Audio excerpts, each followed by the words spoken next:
Imagine a vast sun-drenched landscape in South Dakota, home to the legendary Wind Cave bison herd. These aren't just any animals. They are a living link to the past, one of only 7 free-roaming herds in the United States with nearly pure genetics, untainted by domestic cattle. They became a symbol of conservation success, safe and multiplying, carrying the future of their species on their broad shoulders. But in 2009, a strange order was given.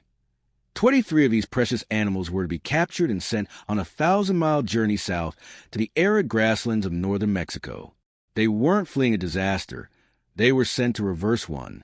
To understand why the fate of an entire ecosystem rested on these few pioneers, we must first uncover the monumental mistake humanity made. This is a story of ecological collapse and incredible rebirth, a story that proves how the fate of the smallest creatures is tied to the largest giants. If you believe in the power of nature to heal and want to join a community dedicated to exploring these vital narratives, take a moment to subscribe and hit that notification bell. Your support helps bring these crucial stories to light, and you won't want to miss what's coming next. Less than 2 centuries ago, North America was a different world, one that moved to the rhythm of 60 million bison. An ocean of life thundered across the plains, their herds so vast they were described as a dark moving tide stretching for miles. They were the engineers of the prairie, the very heart of a continent. But this vibrant world was about to be silenced as the 19th century brought a storm of destruction, driven by profit-hungry hunting for pelts, relentless demand from slaughterhouses, and a cruel government policy aimed at weakening the indigenous tribes who depended on the bison all converged into a systematic annihilation. The numbers are staggering, almost impossible to comprehend.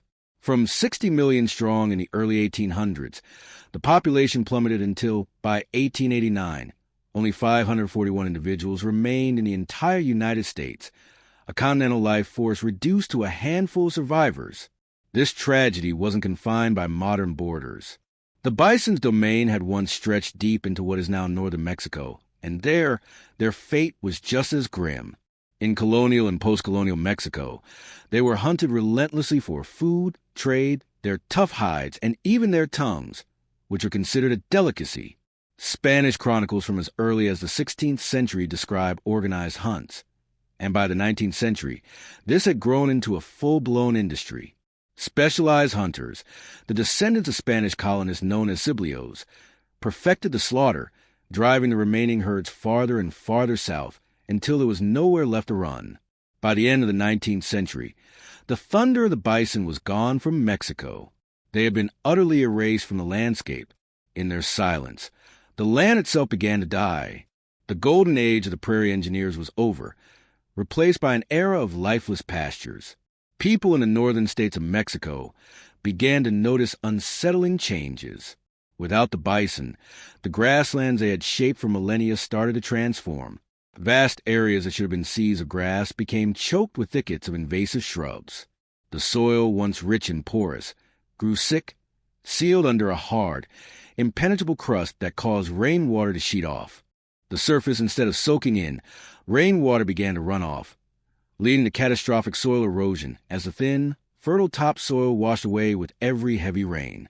Pastures lost their productivity and biodiversity plummeted. The collapse of one species triggered a domino effect. The black-tailed prairie dog, already persecuted by humans, suffered its final blow with the disappearance of the bison.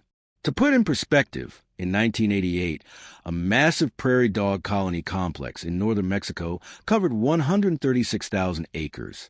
In just 2 decades, without their bison partners, that area shrank by a staggering 73%, with population density crashing from 25 individuals per acre to just 2. As the prairie dogs vanished, so too did the countless birds and animals that depended on them. The prairie was falling silent, and that was when the call was made. The ecosystem needed its engineers back. In 2009, 23 giants from South Dakota arrived in the Llanos Biosphere Reserve in Chihuahua, stepping onto the very land their ancestors had been wiped from over a century before. It was a desperate gamble, but one rooted in a deep understanding of the bison's power. And what they do is nothing short of magic. First, they walk. Their massive hooves, which might seem destructive, are actually instruments of creation. Unlike cattle, which graze lazily and compact the soil into a concrete-like surface. Bison are wild animals, constantly moving, always on the lookout. They don't overtrample. Instead, their hoof action breaks up the hard, dead soil crust. They are nature's aerators, punching holes in the earth's armor so that when the rains come, water pours into the ground instead of running off, rehydrating the thirsty land. Land is stabilized and erosion is prevented. But that's just the beginning.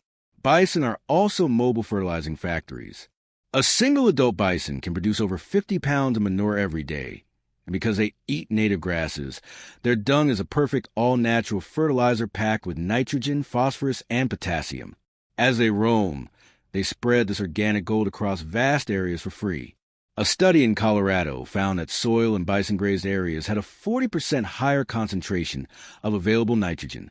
In this way, they literally supercharge the growth of the very grasses that sustain them, creating a powerful self-reinforcing cycle of fertility. And then there's their most peculiar and powerful habit, rolling around in the dirt. This behavior, called wallowing, is part relief, part social ritual, and part landscape architecture. As a bison travels, its shaggy coat becomes a Velcro carpet, collecting seeds from all the plants it brushes against. When it finds a spot to wallow, it grinds these seeds into freshly tilled, fertilized soil. These wallows transform into miniature gardens, perfect incubation zones for native plants, holding water and giving seeds a competition-free place to sprout. Over time, these tiny wetlands attract insects, amphibians, and birds, kickstarting a whole new web of life. The return of the bison marks the first step in rebuilding an entire pyramid of life. Their grazing creates what scientists call mosaic pastures, a patchwork of short and tall grasses. This variety is critical, and for one animal in particular, it is the difference between life and death: the prairie dog. These small rodents need short grass to spot approaching predators, and the bison are their lawnmowers. With the bison back, balance begins to return. The prairie dogs can thrive, and when they thrive, the whole system ignites. Their constant digging aerates the soil even further, and their burrows become subterranean cities that provide homes for countless other species. This brings us to the most specialized hunters of the prairie, the black-footed ferret, North America's only native ferret. Its entire existence is woven into the life of the prairie dog. Over 90% of ferrets' diet consists of prairie dogs. They don't just eat them, they live in their abandoned burrows. No prairie dogs means no ferrets, period. The eradication of bison and prairie dogs pushed the ferret to the very edge of existence, and it was even thought to be extinct until 1981. Restoring the bison is the only way to build a foundation large enough for these incredible predators to return, and the chain continues. The quirky burrowing owl also relies on prairie dog towns, not just for sheltering their burrows, but also as hunting grounds. The short grass gives them a clear view of insects and lizards. In a stunning display of coevolution, the owls even use the prairie dog's highly sophisticated alarm calls as their own early warning system. When the prairie dogs shriek a warning, the owls know to take flight. One by one, the connections become clear. No bison, no healthy grass. No healthy grass, no prairie dogs, no ferrets, and no owls. It's a cascade of extinction. But reintroduction is a cascade of life. The bison's return to northern Mexico is more than just a conservation project. It is an act of ecological resurrection. It stands as a living testament to profound, intricate web of life and a powerful reminder that sometimes, to fix the future, we must have the courage to bring back the ghosts of the past.